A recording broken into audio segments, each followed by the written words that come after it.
bunga bank ya. Jadi bank itu sebetulnya khilaf ulama ya. Secara umum ya, secara umum dulu saya sampaikan ada dua pendapat. Satu mengatakan boleh halal, dua mengatakan haram. Jadi ada ulama yang mengatakan bank itu boleh. Bank itu tidak bisa disamakan dengan riba di zaman Rasulullah. Karena zaman Rasulullah itu riba itu dikerjakan oleh orang perorangan.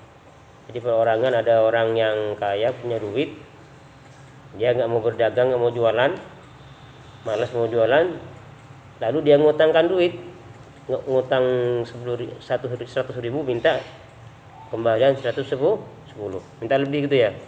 Itu terjadi di zaman jahiliyah seperti itu.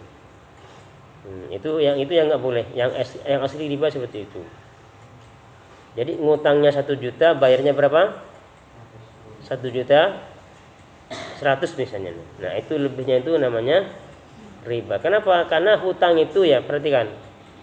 Wa ahallallahu al-bai'a wa harrama riba. Allah Ta'ala menghalalkan jual beli dan mengharamkan riba. Artinya begini, kalau orang pengen halal, uangnya 1 juta, pengen punya lebih keuntungan, dia harus jualan.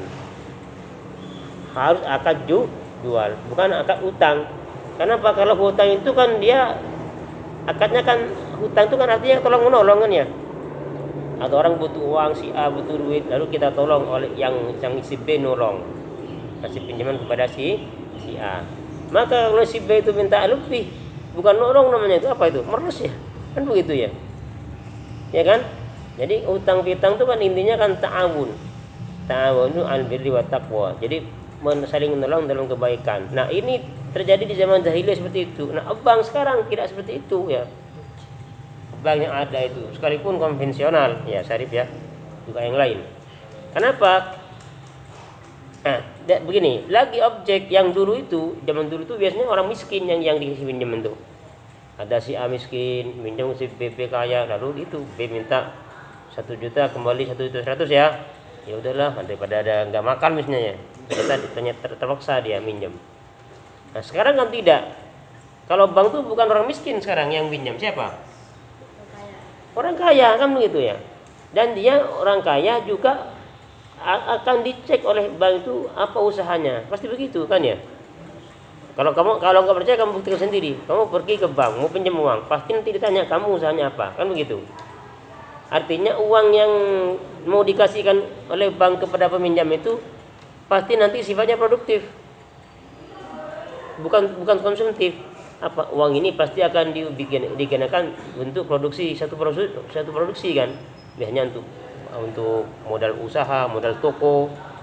Nah ketika kita uang itu untuk modal toko ya kan, pasti orang yang berjualan kan mungkin untung ya, pastilah untung lah, atau mungkin rugi tidak tahu seberapa. Nah karena dia itu ada potensi untung, maka bank juga minta bagian sekian persen begitu kan.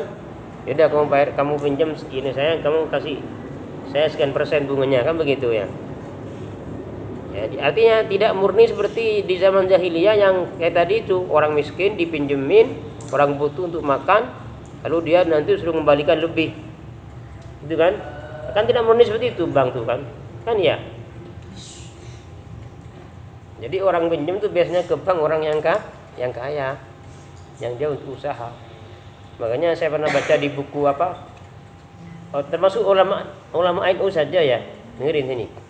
Ulama NU itu ada yang memperbolehkan tapi dengan syarat. Apa syaratnya? Tadi itu sifatnya produktif, bukan konsumtif. Tapi kalau kamu pinjam uang itu dimakan, mutlak mengharamkan NU itu. Tapi kalau sifatnya produktif, dia memperbolehkan. Jadi pada ujung-ujungnya, aslinya pada ujung-ujungnya NU sendiri itu nggak mengatakan haram atau halal. Setelah melalui perdebatan yang panjang, dia nanti mau mengatakan halal secara mutlak nggak berani.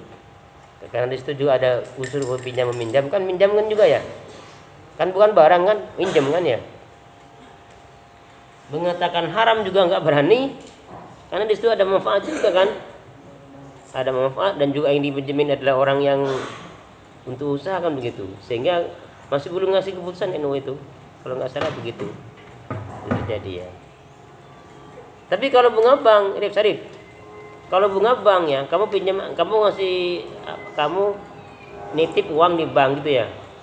Lalu sama bank dikasih bunga ya. Apakah halal gitu ya? Ya. Kan begitu. Nah, itu nggak usah pusing-pusing, ada ulama yang menghalalkan. Kenapa? Karena ketika kita nitip uang di bank itu bukan berarti kita ngasih pinjam ke bank, tidak. Kan kita hanya nitip ya. Kan nitip kita kan? Nah, karena uang yang dititip itu mungkin bank punya keuntungan lalu kita dikasih bunga. Nah, jadi uang bank terima kasih ke kita. Maka gimana bunganya? Ambil nggak apa-apa itu. Karena dan juga ketika kita nitip ke bank kan bukan ngasih pinjaman. Kan apa? Tabungannya. Kan ada bukunya itu. Buku apa namanya? Taplus, kan tabungan kan. Kan kita nggak meminjamkan uang ke bank. Yang nggak boleh tuh. Kalau meminjamkan uang 1 juta lalu dia minta kembalian 1 juta 100, kan begitu. Kamu kan nggak ngasih pinjaman, kamu kan nitip nabung uang 100 juta misalnya nih supaya aman gitu ya. Kan kalau di rumah kan takutnya dicuri orang lah gimana ya. Lalu dititip ke bank 100 juta. Ternyata setelah beberapa bulan kamu ambil dan ternyata lebih gitu ya. 100 juta lebih misalnya nih. Nah, kan dikasih bunga namanya ya. Nah, itu gak apa-apa itu diambil. Karena kamu waktu ngasih uang 1 juta ke bank bukan ngasih pinjaman kan? Apa? Nitip kan begitu kan? Kan bukan uang hutang tuh bukunya itu apa namanya? Bukan buku hutang, apa namanya? Buku taplus tabungan kan ya? Seperti itu aja ya. Jadi gak usah bingung. Kalau kamu punya tabungan di bank banyak, lalu nanti dikasih bunga, ambil aja. Enggak halal bunganya itu ya.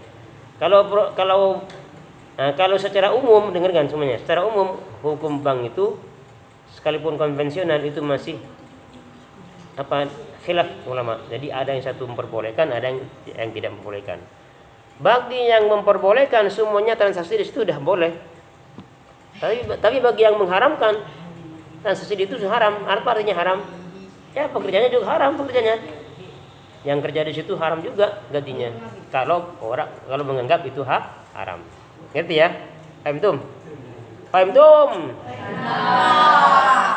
Ya, oke, begitu semangat. Jadi hukum bank secara umum, dengarkan, secara umum ada 2 pendapat ulama, satu membolehkan, satu mengatakan haram. Kamu tinggal ngikutin sekarang, nggak usah pusing-pusing. Yang penting yang diikutin adalah ulama Syekh Al-Azhar diantaranya, siapa dulu saya lupa namanya.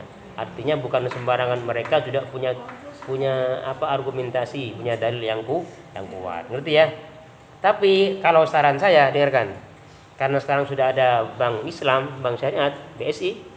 Nah, kalau saran saya sebagai santri adalah nabunglah di BSI. Apa artinya BSI? Bank Syariat Islam. Itu saran saya. Tapi yang sudah terlanjur nabung di bank konvensional, nggak usah khawatir, nggak usah takut, nggak usah pokoknya nggak usah bingung lah. Ya tapi kalau kamu pengen hati-hati, ketika kamu nabung 1 miliar misalnya nih, lalu dikasih lebih, nanti dapat 1 miliar berapa gitu ya, kamu kayak ragu, nah nggak apa-apa, keraguanmu biar tenang, lebihnya kamu sedekahkan saja, kamu ambil yang 1 miliar saja, punya kawan saya sendiri nih, lebihnya kamu gunakan untuk kemaslahatan umat. Entah bikin jalan apa kayak. Kalau kamu betul-betul masih ragu gitu ya, takut masuk pada riba misalnya. Itu aja saran saya ya. Oke, paham tuh? Ada lagi pertanyaan? Iya, Anja ya. Nanti ya.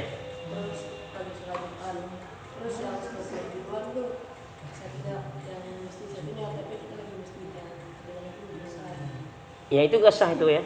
Jadi kalau pendapat Imam Syafi'i, Jumatan 2 sampai 4 itu yang sah yang pertama kali takbir itu ihram.